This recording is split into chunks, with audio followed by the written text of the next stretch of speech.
বাংলাদেশ বৈষম্য বিরোধী ছাত্র আন্দোলনের মুখপাত্র হাসনাত আবদুল্লাহ ও বৈষম্য বিরোধী ছাত্র আন্দোলনের আহ্বায়ক হাসনাত আবদুল্লাহ উনি এখানে আসেন আমাদের সাথে কথা বলার জন্য। আমরা তাতেও সন্তুষ্ট হতাম না।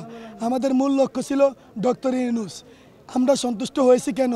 আমরা তাকে ভালোবাসি, সে আমাদেরকে ভালোবাসে, সে আমাদের আন্দোলনের মুখপাত্র। আমরা তার কাছে দাবিগুলো দিয়েছি। সে বলেছে আগামীকাল সন্ধ্যায় সে জাতীয় চক্ষু ইনস্টিটিউটে যাবে আমাদের দাবিগুলা মোটামুটি এটা কমপ্লিট করতে, বা যে কোনো আমলাতন্ত্র থাকুক ওখান থেকে ছিনিয়ে আনতে সে সর্বস্ব তার দিক থেকে দিয়ে আমাদের সাথে যদি রাজপথে নামতে হয় সে রাজপথে থাকবে। ইভেন আমরা আগামীকাল সে যদি জাতীয় চক্ষু হাসপাতালে আসে তার কাছ থেকে আমরা সেটা লিখিত নিব। আজকে আমরা এখান থেকে চলে যাচ্ছি।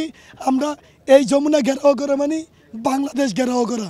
এই যমুনা মানে আহতদের বাংলাদেশ, এই যমুনা মানে সারা বাংলাদেশ। আমরা চাই না এই যমুনা বিভ্রান্তিত হোক, আমরা চাই না অন্তর্বর্তীকালীন সরকার বিভ্রান্তিত হোক, আমরা চাই না এই দেশের মানুষ বিভ্রান্তিত হোক।